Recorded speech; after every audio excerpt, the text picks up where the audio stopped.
The Young and the Restless, spoilers a hero's burden. The night was heavy with tension as Nick Newman stormed into the abandoned warehouse. His heart pounded, not with fear but with determination. His daughter Mariah and her young daughter Claire were somewhere inside, held captive by two of the most dangerous criminals Genoa City had ever known, Ian Ward and Jordan Masters.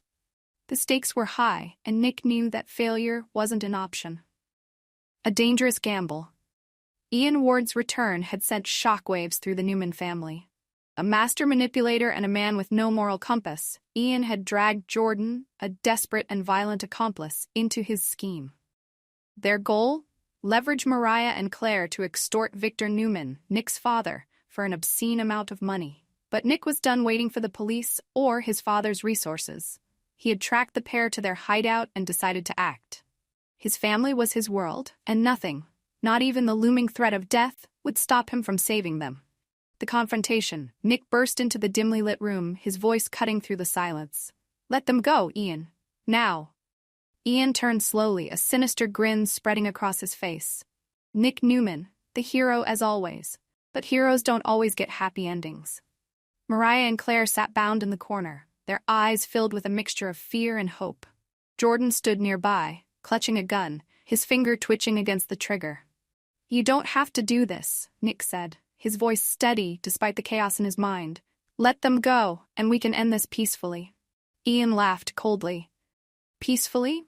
Oh, Nick, you should know by now that I don't do peaceful." Before Nick could react, Jordan raised the gun. The shot rang out, the sound reverberating through the room like a thunderclap. Nick lunged forward, taking the bullet in his shoulder, but he didn't falter.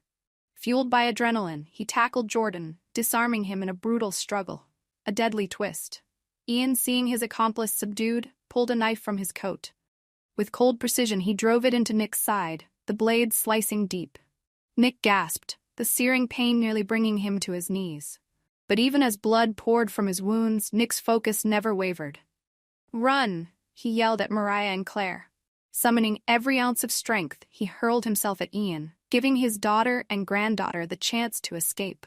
Mariah hesitated for a moment, her heart breaking at the sight of her father bleeding and battered, but she knew she had to protect Claire. She scooped up her daughter and ran, tears streaming down her face. Salvation and sacrifice.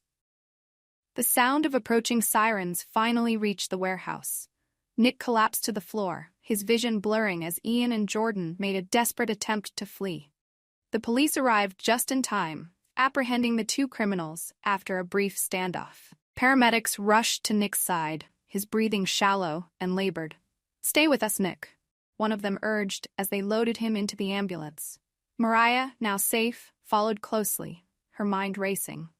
Claire clung to her mother, too young to understand the full gravity of what had happened. At the hospital, Nick's condition was critical. The knife wound had caused significant internal bleeding, and the bullet lodged in his shoulder had further complicated matters. The doctors worked frantically to stabilize him, but the situation was grim. A life-saving decision. As Nick lay unconscious in the operating room, his family gathered in the waiting area. Victor Newman, the family patriarch, paced anxiously. Nikki, Nick's mother, clutched her rosary, silently praying for her son's survival. Then came the announcement. Nick needed an urgent blood transfusion. His rare blood type made finding a match difficult, and time was running out. "Test all of us," Nikki said, her voice trembling. One by one, family members were tested. It was a race against time, and tension filled the air. An unexpected savior hours passed, and finally, the doctor returned with news.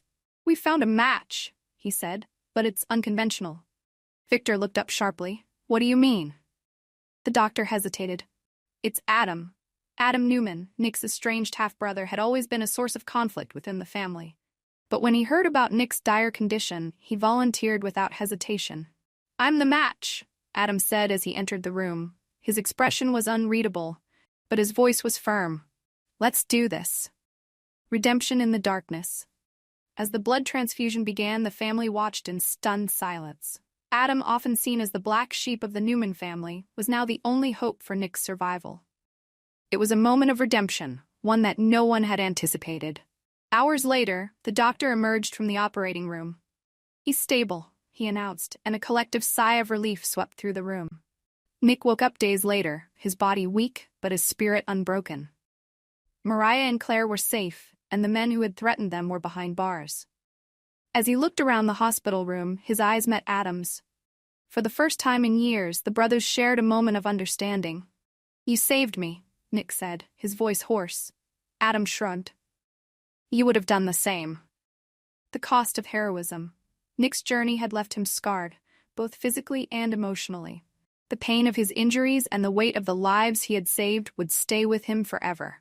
But as he held Claire's tiny hand and saw Mariah's grateful smile, he knew it had all been worth it. A hero doesn't always walk away unscathed, and sometimes the cost of saving others is a piece of oneself. For Nick Newman, that sacrifice was one he would make over and over again, for his family, for love, for the ones who mattered most.